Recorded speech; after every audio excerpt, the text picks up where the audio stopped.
Members of council, this meeting is now resumed. Members, we will resume the debate on item EX 28.5 on the Toronto Police Transformational Task Force report in a moment. First of all, we'll take release of Member Holt. Do we have any releases? Under request to question staff.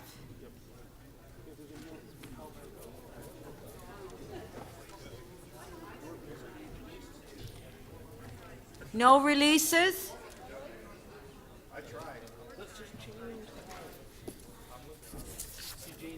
Councillor Holiday. Thank you, Speaker. Page 4, HL 22.2. I'm prepared to release that item, and I will thank staff for spending a few moments on the break answering my questions. Thank you.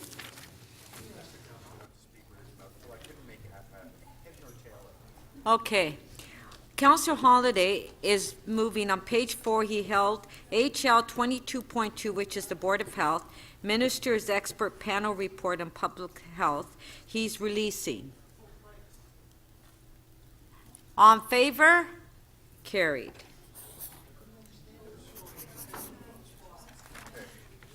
Are there any more releases? Councillor Davis. I have to find the item. 11. It's striking, 14, 11. page 11, striking committee, Page 6. page 6. Page 6, ST 14.11, council member appointment to the Toronto and Region Conservation Authority Regional Watershed Alliance. I am willing to release this, but I think Councillor Lee has a motion. It could be a quick item.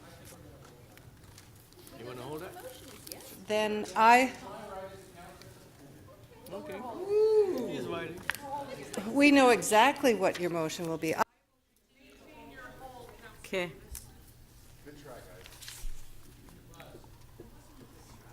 Are there any more quick releases? All right. Oh, Councillor Pasternak? Yes, I'd be prepared to release on page 7, North York 25.12, always stop control. I am moving a motion to approve it as a quick release. On page 7, what did I say? On page 7, NY 2512, always stop control. Yeah, there's a And motion. Councillor Pasternak has his amendment on the screen.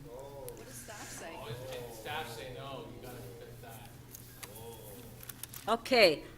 On favor of the amendment? All right, then I'll continue to hold it if...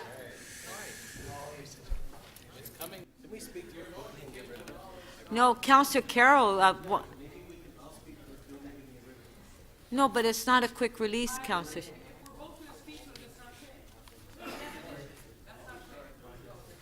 Okay.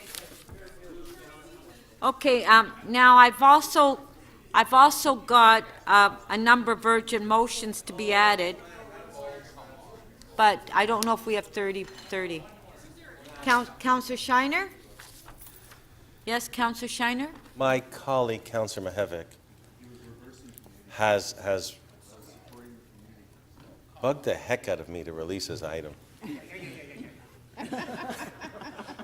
Can you repeat that, Councillor Mihevik? No, but I want you to repeat the way you did before. Yeah. So, and he wants to put back in all the restrictions that were in place, and let's just have a vote on it. Okay, which item is it? I don't know. Okay, I'm sorry, I can't hear. Councillor Mihevik? Page 14. Page 14. And which member's motion is it? 3423. 24.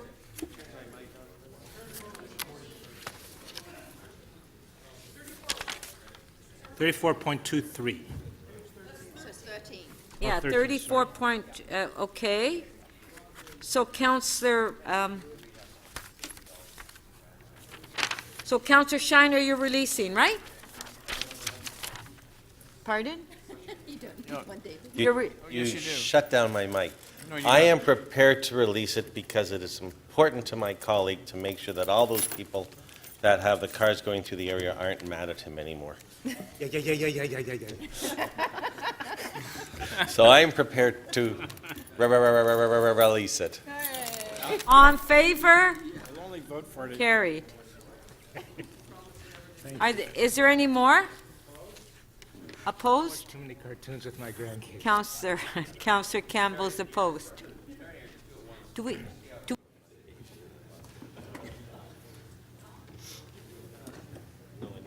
all right. So we'll go back to EX 28.5 on page 3.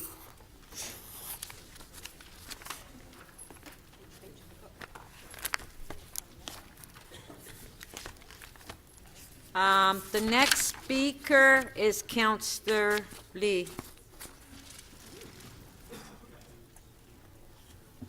Counselor Lee?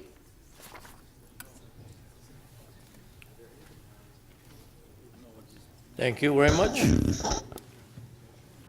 And I stand up to support the recommendation that comes from the Executive Committee. And I'm not going to be supporting any of the other amendments to this because since I've been on council, I've been hearing about the cost of lifeguards as well as crossing guards and trying to move it off the police board since I became councillor 11 years ago. And it's been dragging on. And finally, we are taking some action, and we still want to delay it further to get the perfect solution. Well, I can tell you that there's no perfect solution. Okay? The staff has been discussing between the police board as well as our transportation staff. And then with Parks and Rec about the lifeguards. So I think it's time to move on and to allow this to happen, that the transfer of the services, which is defined as a non-core service provider to the police right now.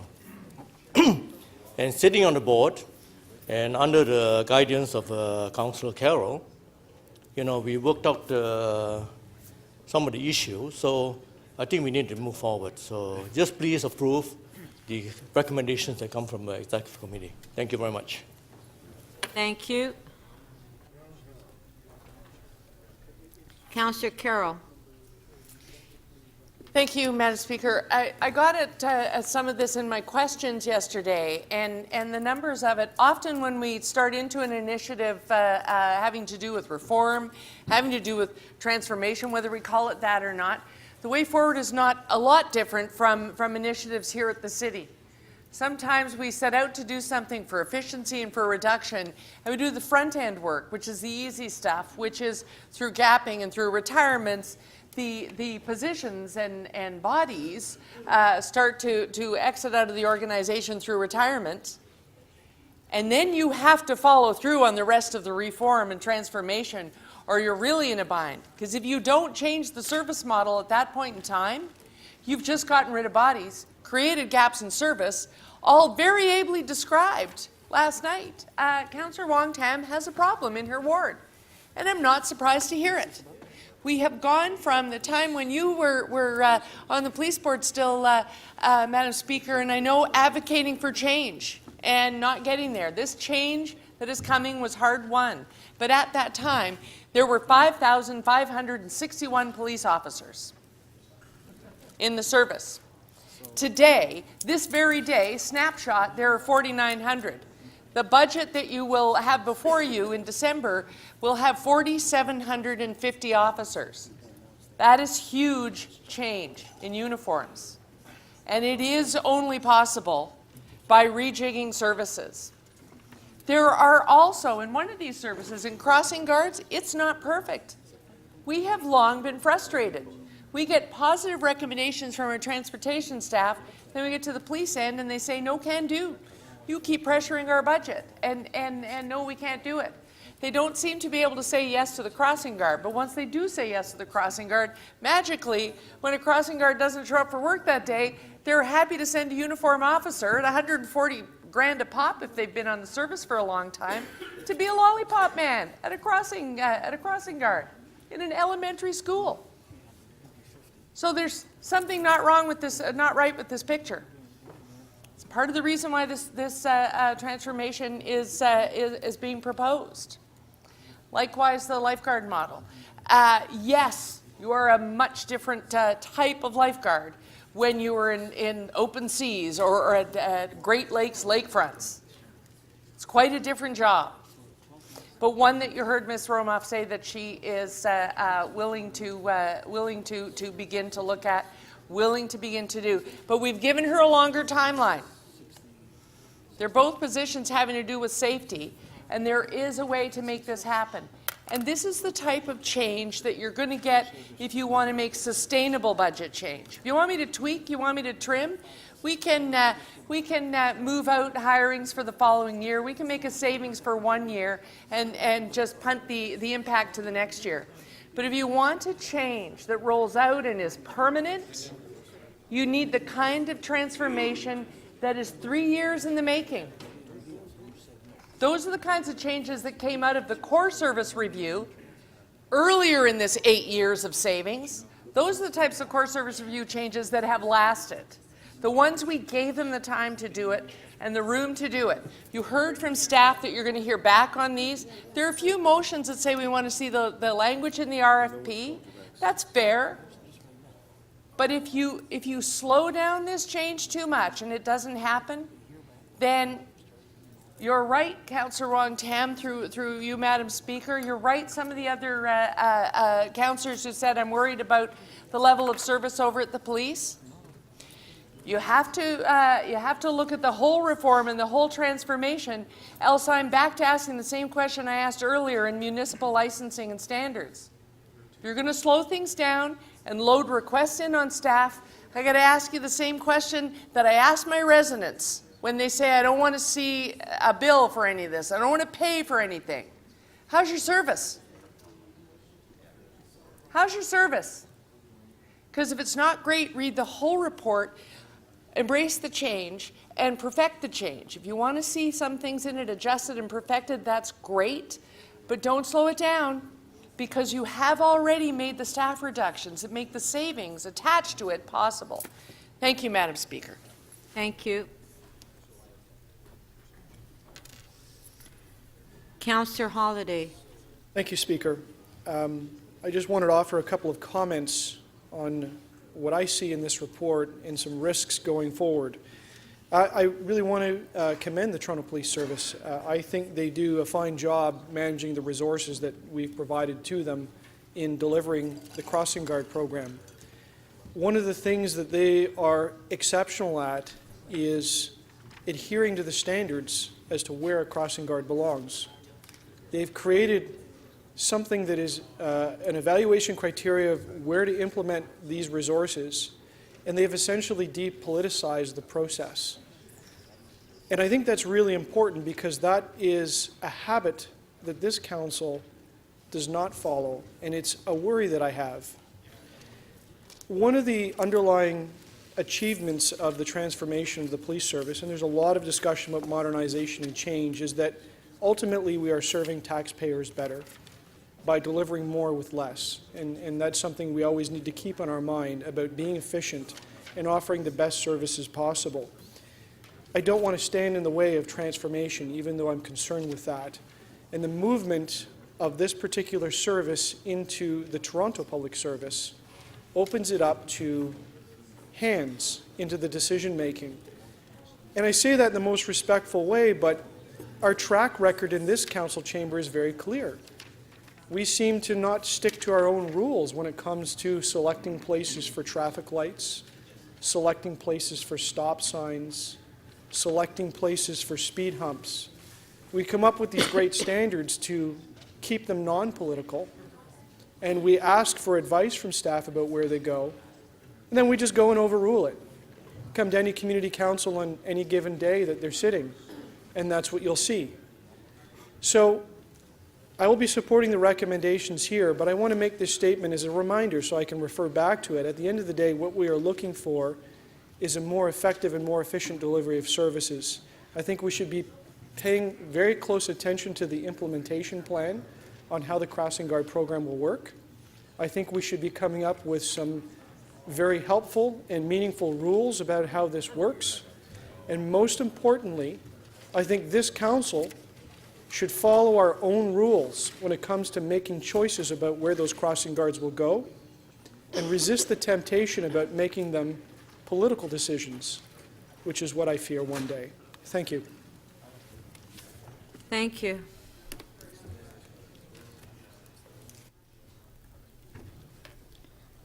Councillor Burnside. Councillor Burnside?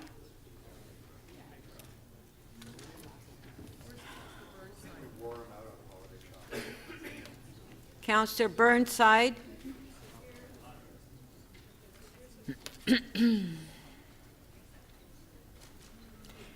Councillor Ainslie? Thank you, Madam Speaker. I'm going to be supporting the recommendations in the report, in particular when it comes to the moving of the supervision of crossing guards from the police department into our transportation department. And it's, as a city councillor in a residential area in Scarborough, it's probably one of the most confusing areas when it comes to dealing with parents, with children.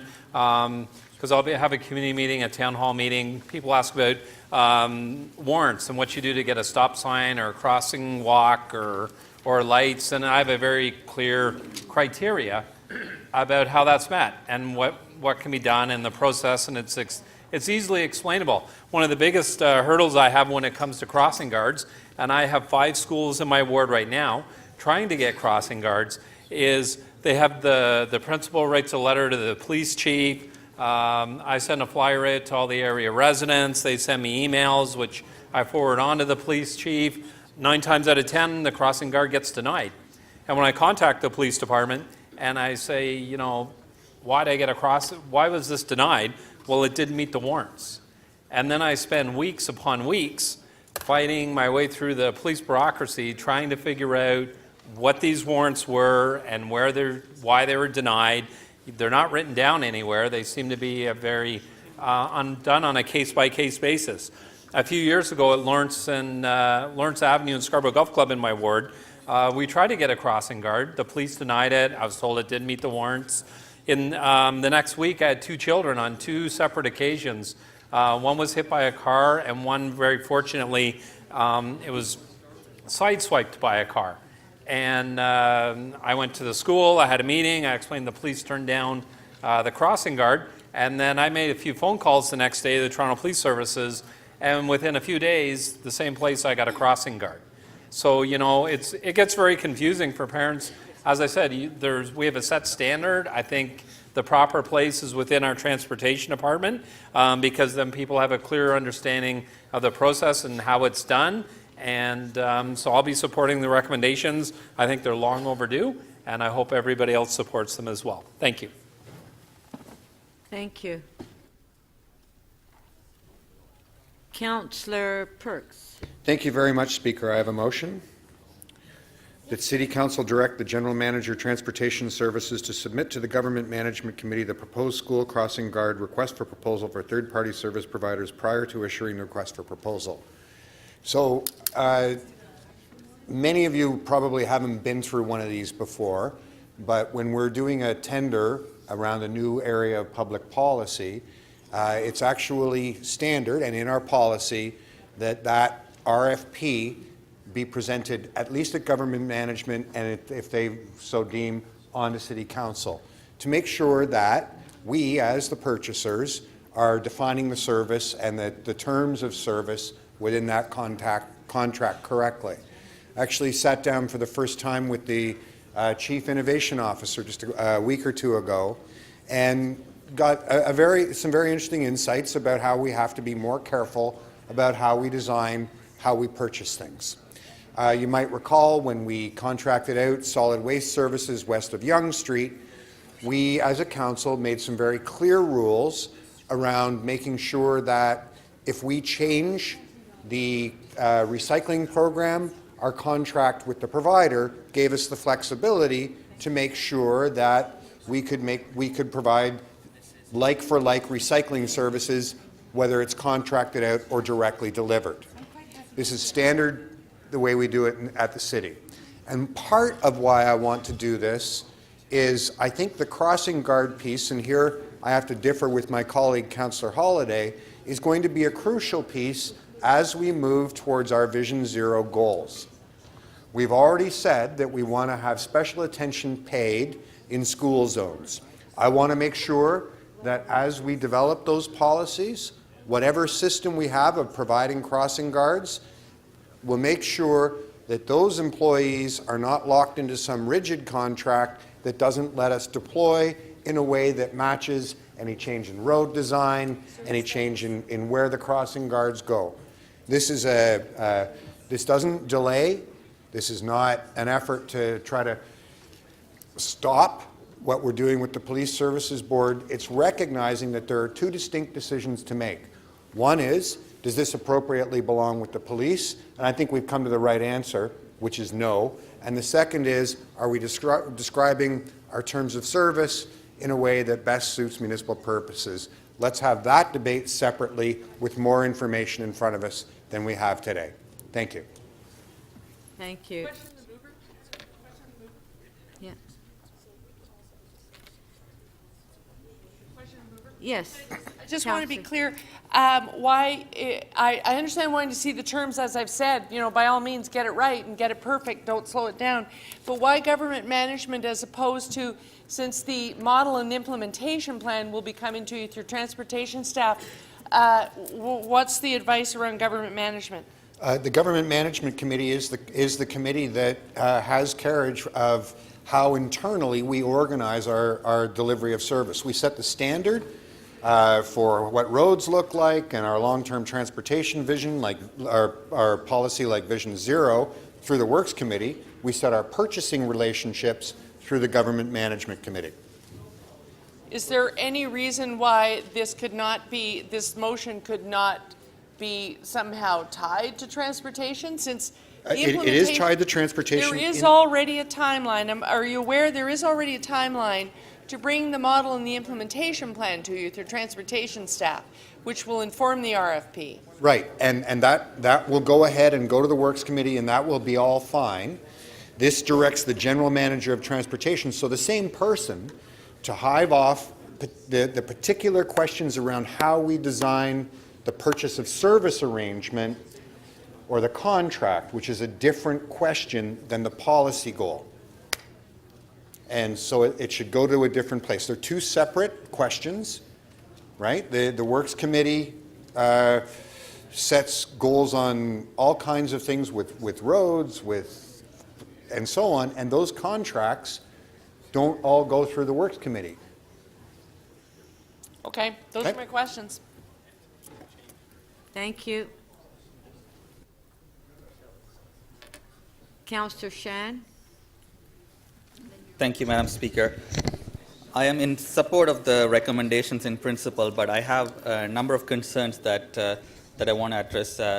One, many of the folks who work, from my knowledge, at least in Scarborough, in the crossing guards positions, obviously some of them do it because they want to have some sort of a fund doing something important for the community, but many of them actually also do it because they need that extra income. And in many of these cases, it's seniors who are retired who are not in a situation they can afford, so they do this for income. And unfortunately, the precarious nature of this job, plus the kind of pay that exists, is worrisome. And I want to make sure that's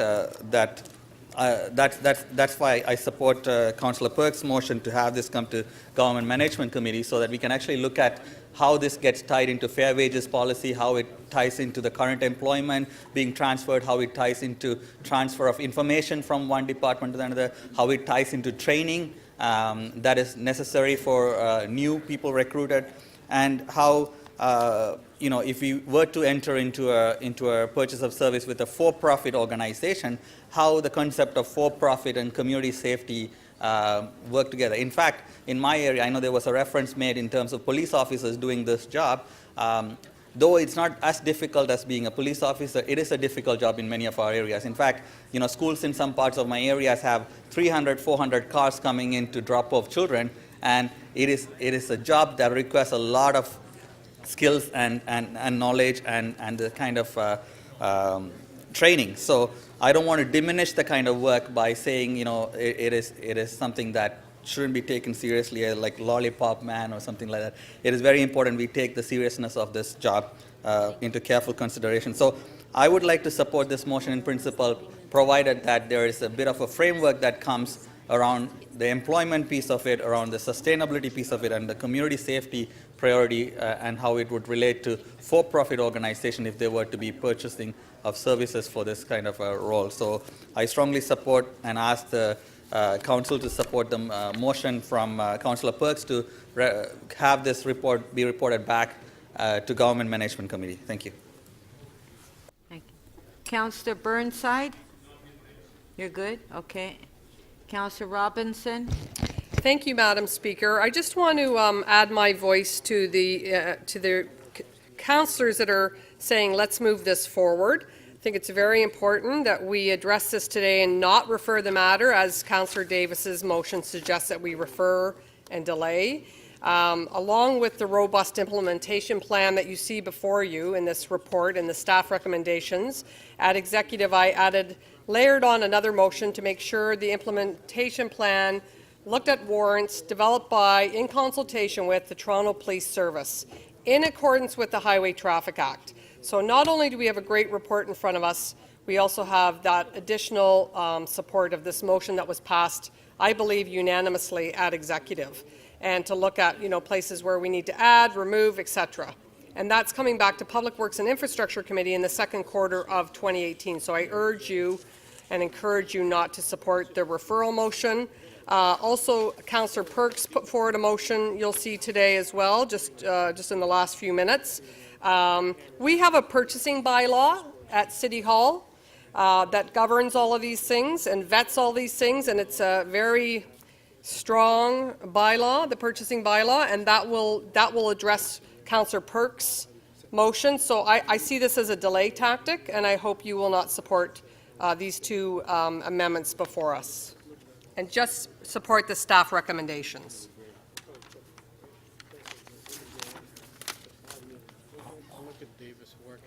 Thank you. Okay, we've got the motion. Oh, sorry.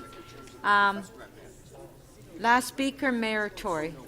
Thank you, Madam Speaker, and I want to speak about this in a sort of a high-level respect in the context of the overall task that's in front of the Police Services Board, and ultimately, in some respects, this Council with respect to the modernization of the police force and the gaining of a degree of control over the growth in the budget. I will say that the first year I was here, I wasn't surprised, but I certainly was.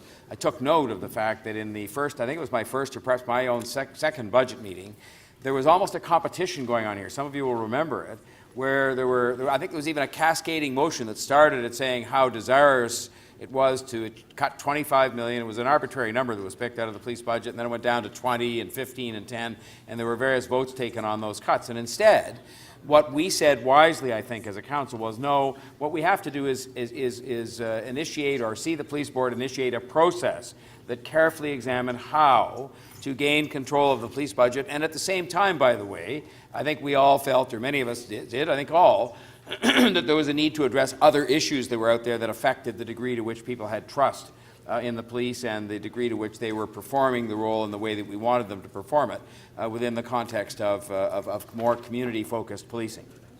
And so, unusually, I think, because there had been a pattern established where the police budget had just gone up and up and up and up and up, the police board, of which yes, I'm a member, so I'm not able to be completely objective. Councillor Lee, Councillor Carroll are members.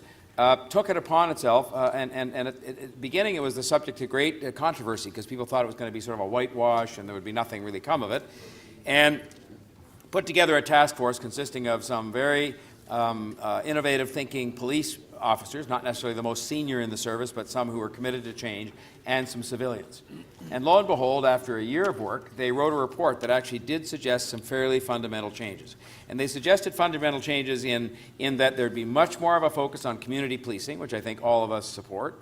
There'd be much more of a focus on core policing duties, and that the police service, if it was going to focus on community policing and focus on restoring trust and gain control of the budget, had to get out of doing things that were not part of the core policing service, and it would focus on kind of a where needed, when needed type of approach that said you weren't just going to do a cookie-cutter approach to policing, but you were going to do things where needed and when needed. And you would do this using technology to free up police time, presently taking up writing reports.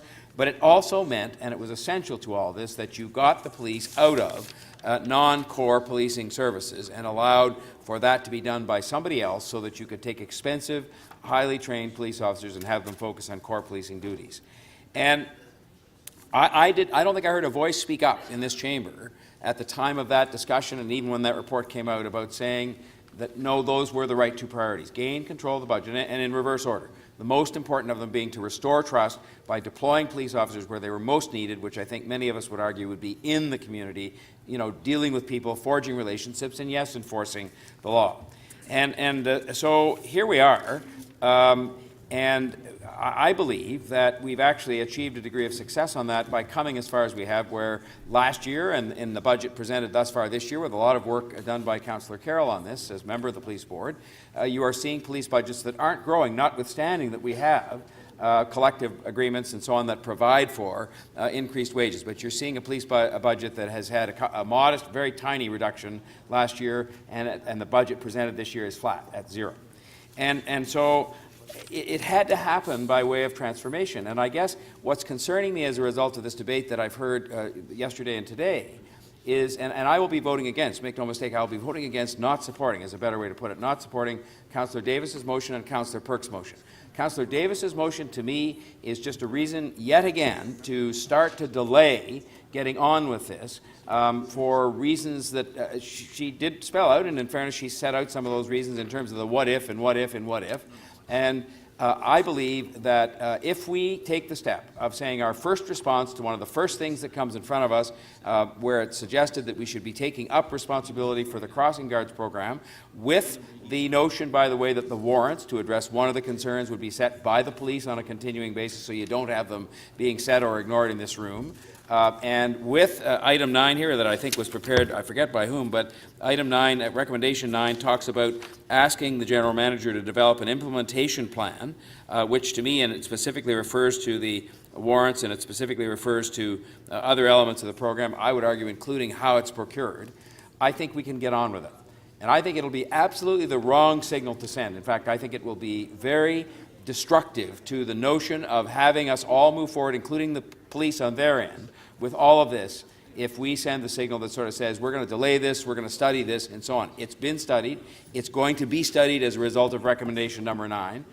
There is no need to delay getting on with this, and there's a full implementation plan, a robust implementation plan that is going to come back.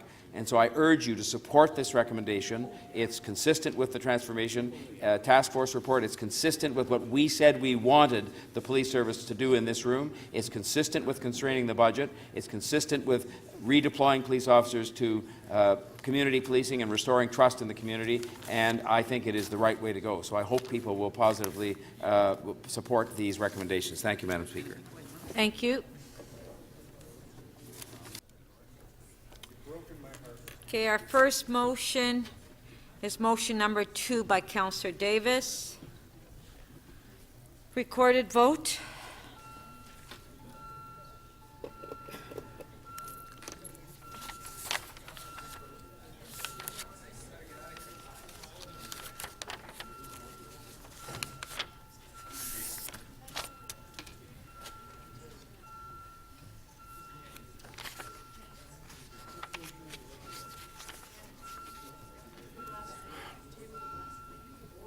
Councillor Bragadakis and Councillor Palacio, please.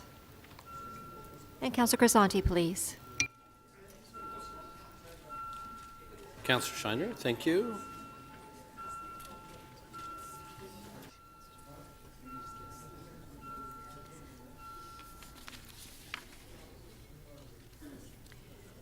The motion does not carry. The vote is 10 to 29.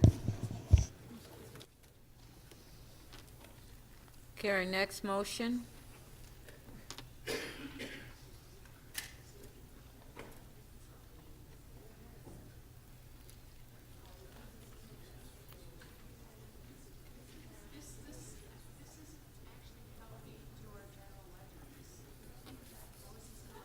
Yeah, I don't know how they, okay. Recorded vote?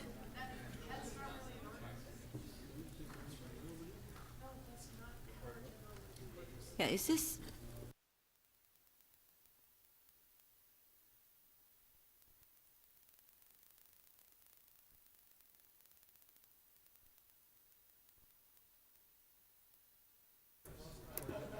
Recorded vote.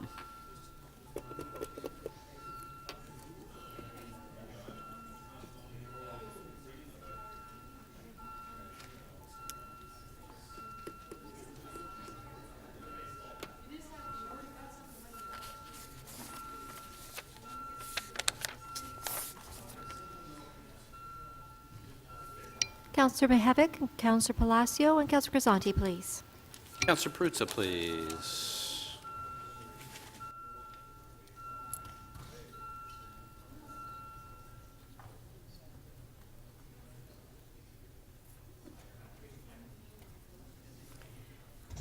The motion does not carry. The vote is 19 to 20.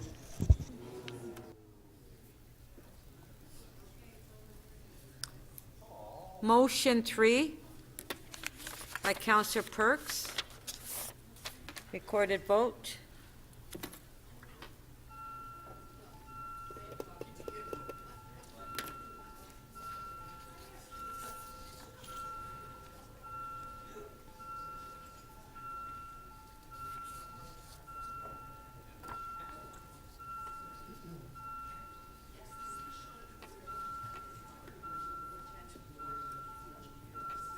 Councillor Davis, please.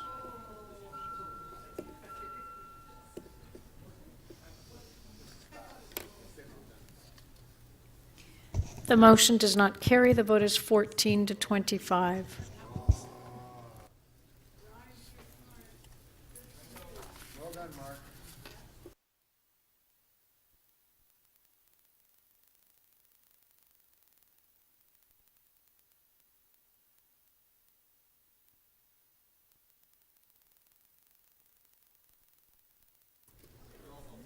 Yeah? Yeah. Okay, motion 1A.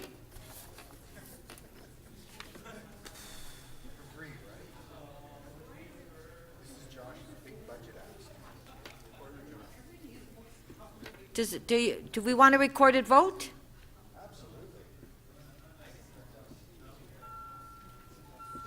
Yes, recorded.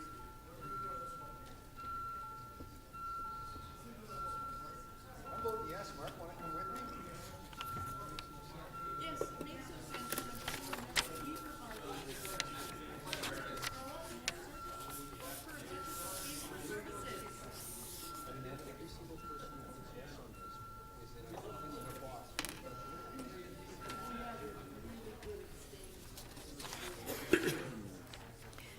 The motion carries 34 to 5. Motion 1B. Recorded vote.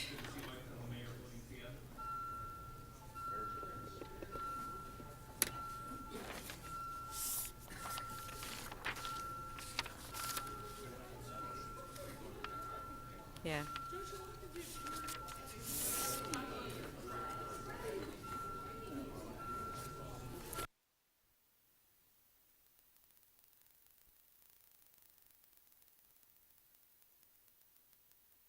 Councillor Mihevc, please. Councillor Crisanti and Councillor Palacio, please. Councillor Perruzza, please. Councillor Layton. Councillor Lee.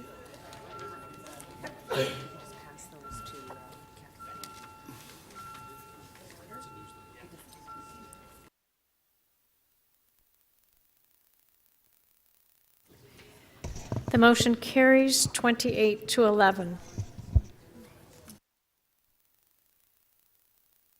item is amended.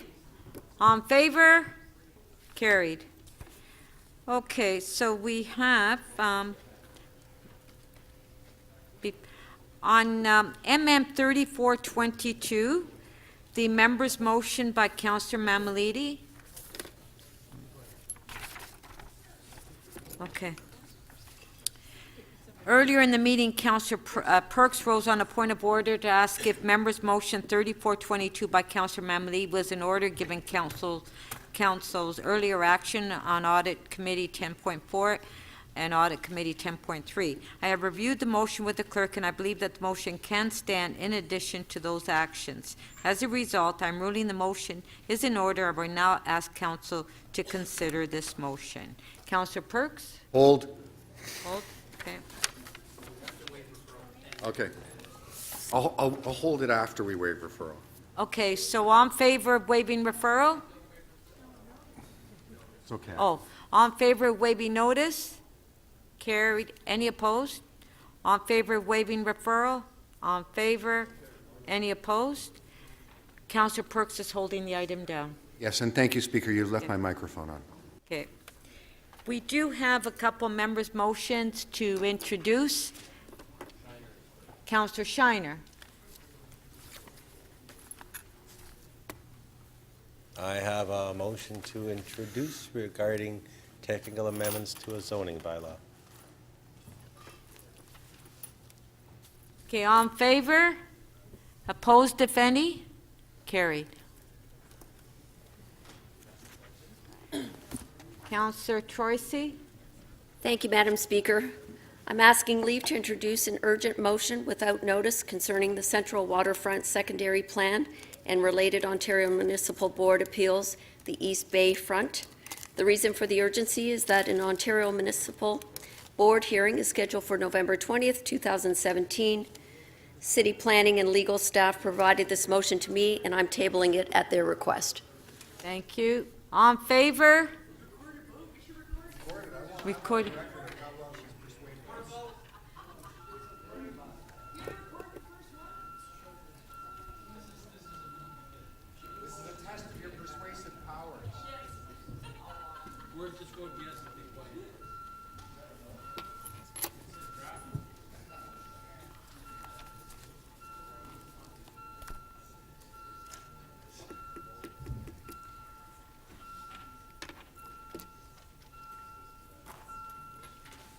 Councillor Perruzza, please. Councillor Davis, thank you.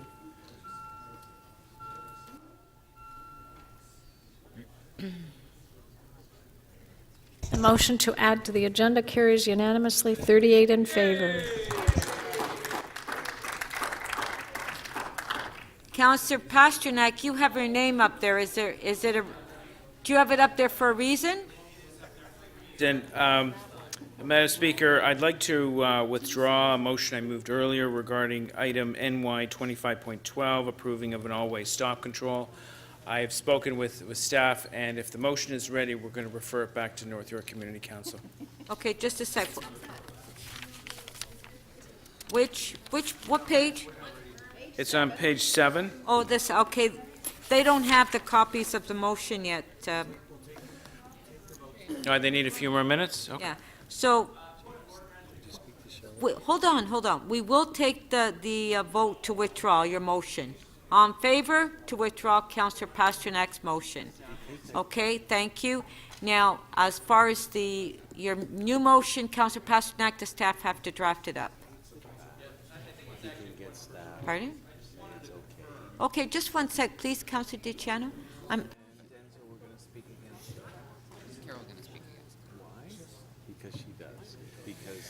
Okay. Councillor DiCiano. Yeah, thank you, Madam Speaker. I just wanted to make sure, I want to confirm this for the record. So the country's largest municipal governing body is sitting here at 7:20 at night, and we're going to be discussing an all-way stop in North York. Is that correct? Just from a governance perspective, is that whoever thinks that's right, I just want to put that onto the record. But he withdrew his motion. And now we're going to put another one on. So it's the point that this governing body, largest city in the country, is going to be dealing with this tonight. That's how this functions.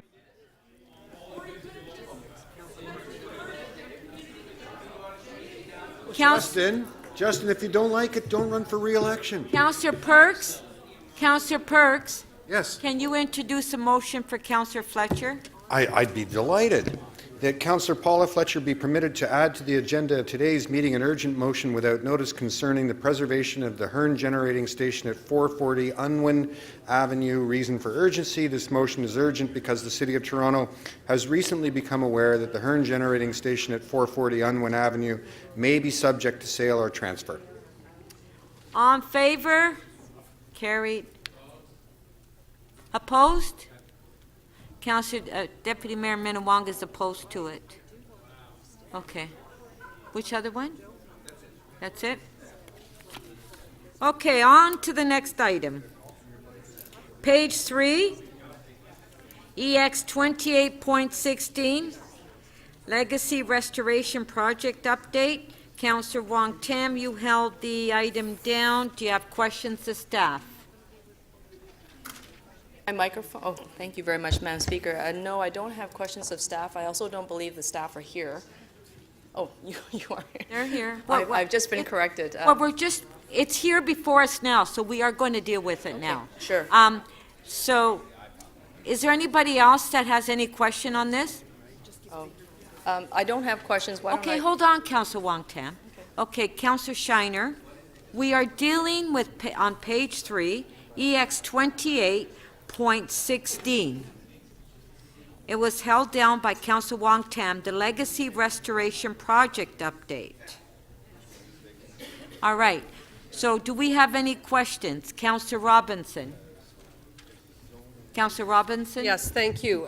To staff, I understand Section 37 money can be applied towards the build of this, but not the design work. Maybe you're not the right person to answer the question, but... No, some of the design work would be covered by Section 37, I believe. Oh, it can be. So the design and the build both could be covered by those types of funds? Answering questions right now. Councillor Shiner. Jeez. I was just walking around the council. Okay, sorry, that was... Okay, I'm going to put your time, I'm going to start your time over. Well, thank you. Do members of council just want to go home and rather than... Yes. And not do anything? Because I thought maybe we can just finish this one item before we go home. So Councillor Robinson, questions. Thank you. So I guess my question, I'll just reframe it a bit. Sure. The consultant work up front that's before us, that we talked about at council, or at executive, can that be funded through Section 37, or does that have to be operating or capital dollars? We would generally use our own staff to do much of that up front. So in terms of the feasibility of the location on the square or next to the square, and in terms of general design parameters, that would all be done by staff. Oh, that's excellent. I'm happy to hear that. That's wonderful. And then related to the actual build, if it was approved by council and moved forward, the funds to build it could be used. Section 37 funds could be used to build it. Is that correct? Yes, it's not likely to be enough, but yes. And what would it be in total? Do you have a? Well, we're not sure. I see a folder that's being distributed to the councillors. That design, depending upon how big the actual monument is, will be in the millions of dollars. And the federal government has indicated, the provincial government has indicated some funding of $1.5 million. Yes. But there's no certainty on any other funding, and we don't know what the quantum that is needed. We need to do work on that. So with Council Fire. So we need to report back, which is why the motion has asked us to do more work. Okay. So just to be clear, though, even though we do have these other funding partners at other levels of government, the city's funds, our contribution, our commitment could be, Section 37 funds could be used, is what I'm hearing. If the local ward councillor is... Well, I have that impression that they're quite supportive from conversations I've had. So I just want clarity, or I wanted clarity. Thank you. That was helpful.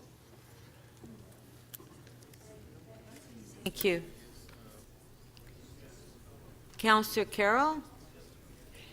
Yes, Madam Speaker. I had never actually read print, but I'd never actually seen the drawing before. Was care taken to make sure that the Nathan Phillips Square restoration portions, all of which were part of an international design competition to make the square a beautiful place that holds thousands and thousands of people for events, does this obstruct any of that footprint? So that work still has to be done. This was a conceptual drawing that Council Fire brought to Executive Committee.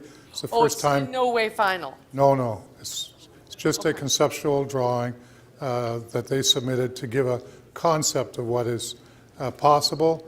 The motions in front of you require staff to consult with the Nathan Phillips Square Community Advisory Committee as well as the general community, and to take a look at a lot of design criteria, technical feasibility criteria. There's a lot of work still to be done on the design, in other words.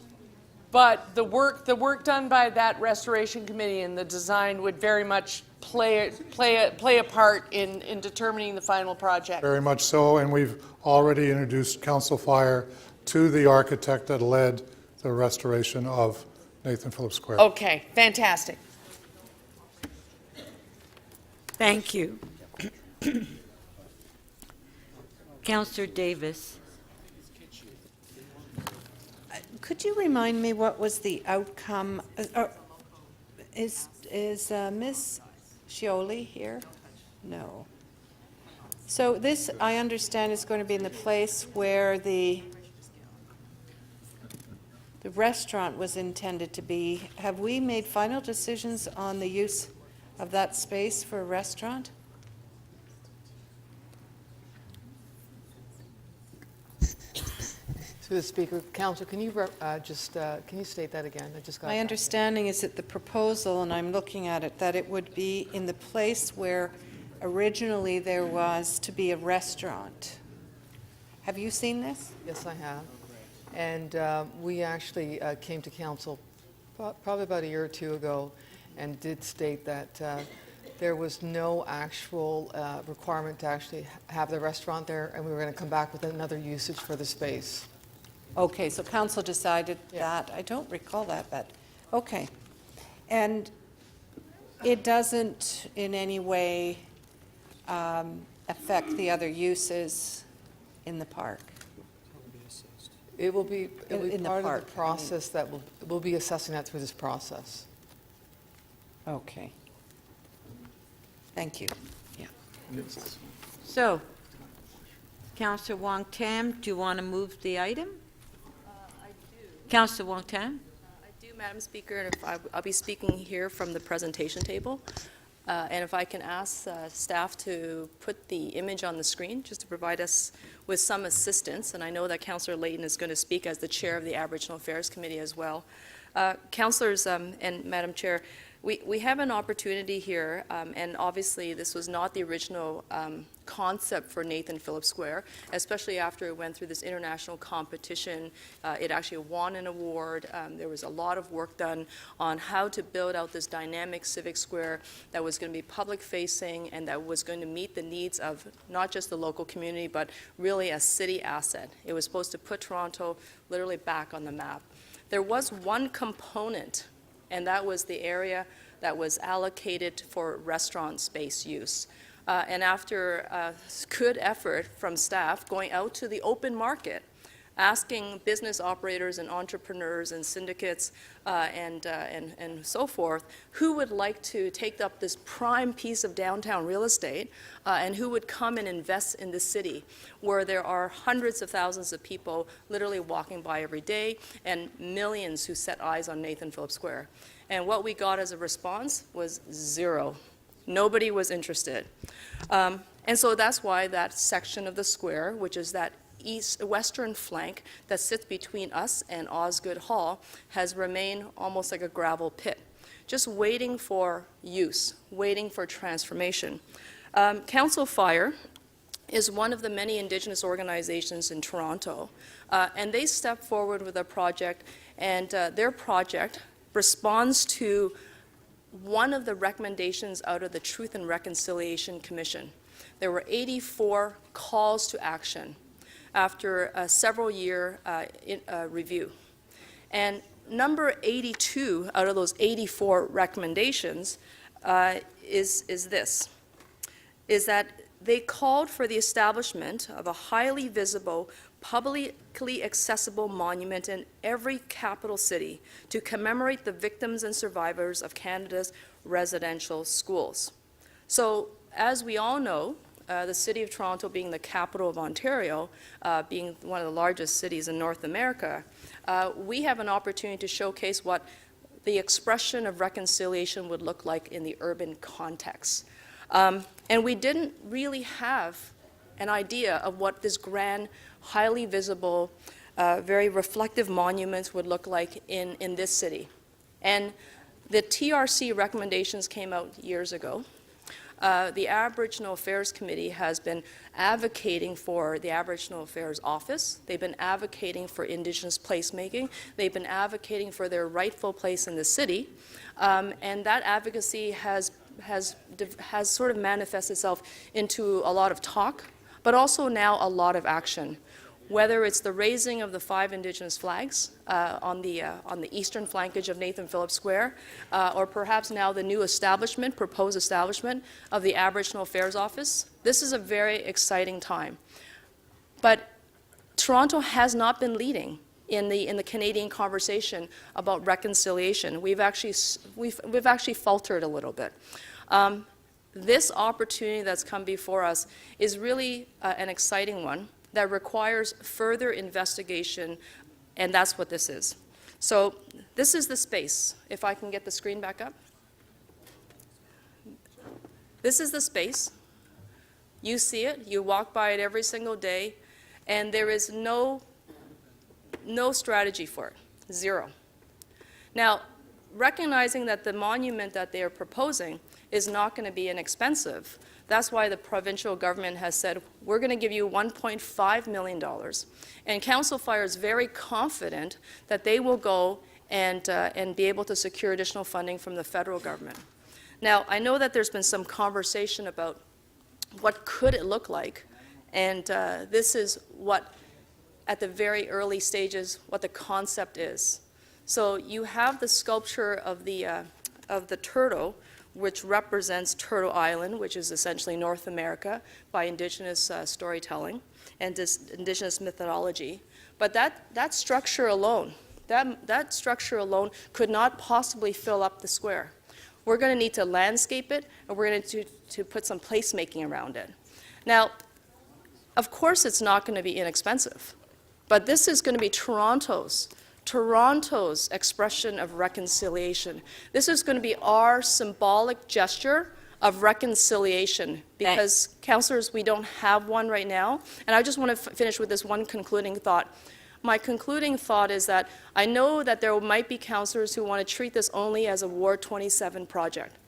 And I am very prepared to open up the Ward 27 coffers for this project. However, Thank you, Councillor. However, Madam Speaker, it should be noted that this should be a you're City way of over Toronto. 5 minutes. This should be a City of Toronto Thank project. you. Thank you. Councillor Doucette. Madam Speaker. So I'm seeing this brochure today, this evening, for the first time, and I give 1,000% of my support. I think this is great. I think the idea is perfect. We've got this piece of Nathan Phillips Square, which looks like a forgotten land right now. And I think being next to the Peace Garden, this will bring even more people when they come to Nathan Phillips Square, give them an area to go, to sit, to wander.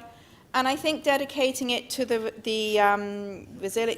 resilience is so important. So to all the councillors, to all the staff who have come with this, to all the people who are designing this, I think this is a great idea. And that's it. I think it's great. It's good to see something happy. Thank you. Councillor Layton. Thank you very much, Madam Speaker. I'll try to make my remarks brief. If you're like me, when you first started hearing about the Truth and Reconciliation Commission and their work to try to identify a path for Canadians to take to essentially reconcile what was a snatching of children in order to beat the Indian out of them for generations of Canadians, our ancestors, our grandparents, our great-grandparents, our great-great-grandparents, were part of that for many of us. And if you're like me, when I reflect on that, I'm at a loss as to what to do. I don't know where to start. Where do you start trying to get over generations of injustice, of racism, of outright thievery of children? And being a new parent, I can tell you, like many of you, if you're parents, probably understand just how deep that goes. I can't begin to understand what steps we need to take to start rebuilding that trust and regaining that, or rebuilding that inequality that exists between us and those that welcomed us into this country. The Truth and Reconciliation Commission, I was fortunate enough to travel to what was their last offering of stories from survivors, and this was in Edmonton several years ago. I brought, on behalf of the City of Toronto, a dedication, which was our year of Truth and Reconciliation that continued into our current term of council. And I brought them to that, and I offered it to their Bentwood box with a commitment on behalf of the city that we would follow through on the 94 recommendations from the Truth and Reconciliation Commission. There aren't many that speak to municipalities in our role. There are a handful, but there's not many. This is the big one. This will be the visible show of our commitment. They've asked quite specifically, and not this group in Toronto, but nationwide. Justice Sinclair and the other commissioners brought together all of these recommendations, and they've asked every capital city to find a noticeable place so that we can all begin that process of reconciliation, of reflecting on our country's past, on the black eyes that we may have. But that's in order so we can start that healing. I would like to first thank Council Fire for bringing it forward and giving us this opportunity and doing a lot of the background work, finding an internationally renowned Canadian artist to design this. There is not a spine on the back of that turtle that doesn't have significant meaning to reconciliation.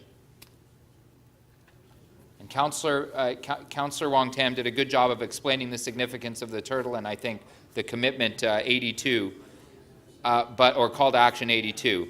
But I think we have to recognize, and this just to Councillor Wong Tam's last point, this is not a Ward 27 reconciliation effort. This must be from our city, from all of us, from all of our residents, and we must all contribute in one form or fashion. And they have already figured out a way to bring some resources to the table. No doubt they will figure out more, because there are the faith communities in our city that want to walk along this path of reconciliation. There's a business community in our city that want to walk along the path of reconciliation. And I hope that all of you want to walk along that path too. So when the report comes back, I hope that we're seeing that we shouldn't rely entirely on a commitments from one community, but instead all of ours. Just in closing, this was not an easy discussion about where on the square. There were more than one location being examined, and Councillor Wong Tam's dedication to helping us solidify what is both a significant area, but as well as one that needs the facelift, that needs work to be done so that we can be proud of our City Hall. And this will make it not only a significant location nationally, but I think that this continues along our path of making our square a pride that we can show around the world. Thank you. Thank you.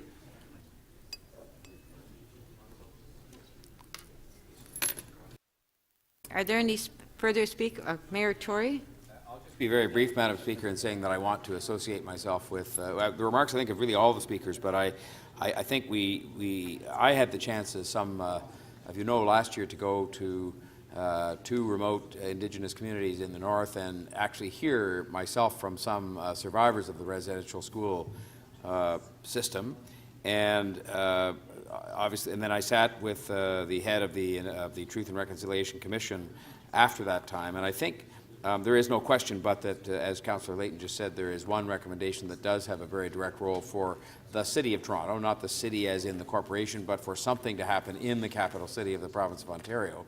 And I just want to make a point of saying, look, I think we can send this forward for the consideration that's asked for here, both in regard to the compatibility of this with the Nathan Phillips Square through the advisory committee, and also the feasibility work that's being asked to be done by our city staff here, and that people will know that we're going to get a report back answering some questions, including some of those that have been raised. And I think the design work and so forth that Councillor Wong-Tam, as she said herself, has been put forward is just their own kind of idea. And thank goodness they've done that work so you can have an idea of what this is. But I don't think there's any, I think there's significant upside and really no downside to supporting this recommendation and sending this forward for the work to be done, the further work to be done to determine its feasibility and compatibility. And so I'll be supporting the recommendation. Thank you, Madam Speaker. Thank you. On the item, recorded vote.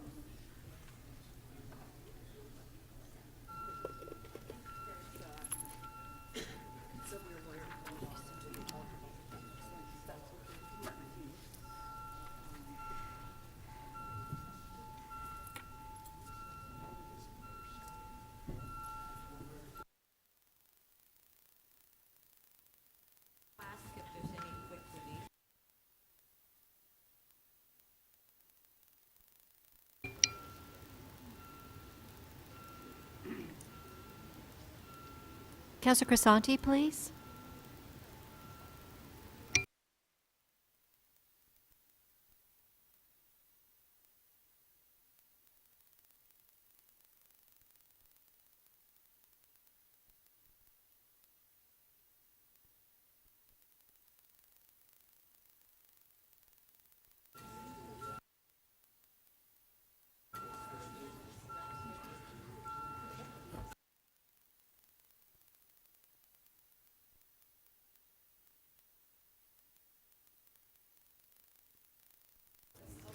The item carries unanimously, 36 in favor. For the next few minutes, do we have any quick releases? Councillor Pasternak. Yes, thank you, Madam Speaker. I believe we've already withdrawn the previous motion on NY 25.12 on page 7. I'd like to move a referral motion to send it back to staff for a second look, working with PFR, because there's a major community center right next door to this crosswalk. And it'll go back to North York Community Council for a sober second look. We'll all be sober while we look at it. On page 7, NY 2512, there's a motion on the screen. All in favor? Carried. Councillor Grimes. Thank you, Madam Speaker. MM 34.3. What page? Sorry. Oh, I'm sorry, Madam Speaker. Page 9. Thanks, Joe. Okay. MM 34.3 at the bottom of the page. Yes. I had a motion. I just want to amend it. I'm adding that City Council advise Metrolinx that a new Park Lawn GO station is a priority for the City of Toronto, and direct the City Manager and the Deputy City Manager of Cluster B to work with Metrolinx to consider further feasibility of a Park Lawn GO station on the Lakeshore West GO corridor to coincide with their support potential future development in the vicinity, and to report back to City Council as is appropriate, including identifying potential. Now, I remind you, we did this back in 2015. Council endorsed a new GO station at Park Lawn, and we forwarded this to Metrolinx. The Minister Milchin from our area has asked that we make it a priority, so I'm asking to revise Metrolinx as a priority. Wait for Councillor Grimes to finish talking before you say no. Okay, that's fine. So, Councillor Grimes, it will be held down. Fine. Okay, thank you. Councillor Karagianis. Madam Speaker, I'll try one more time on page 3, CD 2312, managing refugees what page, flows. Councillor On page 5. On page 5. A motion has been put forward. Some people complained it was not circulated. It has been since circulated. And if the staff would like to put it up, appreciate it. And this is something that the staff worked with me, and they were pretty well okay with it. You got it. It's not quick. Fantastic. Run Provincial will find out.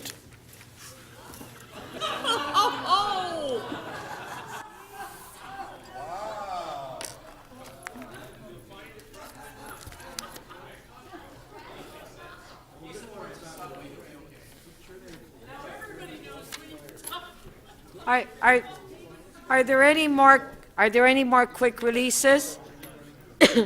No? Okay, members, before I go to it, to ask to introduce a confirming bill, I want to just address members of council that earlier today in debate, in the midst of an exchange with Councillor Matlow, I made comments which were inconsistent with my role as Speaker. So I withdraw those comments and express my regret to City Council for making them. So I do apologize for that comment. Councillor Fillion, you have a motion to introduce the confirming bill. That leave be granted to introduce the bill to confirm to the point of the introduction of this motion the proceedings of City Council Meeting 34 on November 7th and 8th, 2017. Shall leave be granted to introduce this bill? Recorded vote.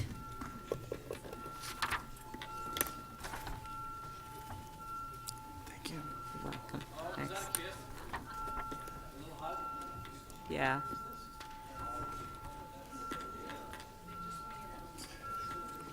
Councillor Karagianis, please. Councillor Perruzza, Councillor DeGiorgio, Councillor Wong Tam, please. Mayor Tory, Councillor Cole, please.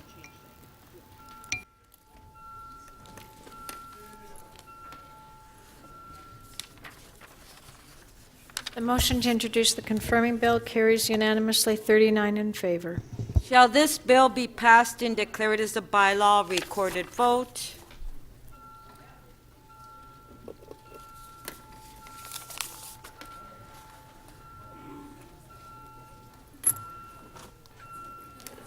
Councillor Perruzza, please. Councillor Wong Tam, Councillor Karagianis.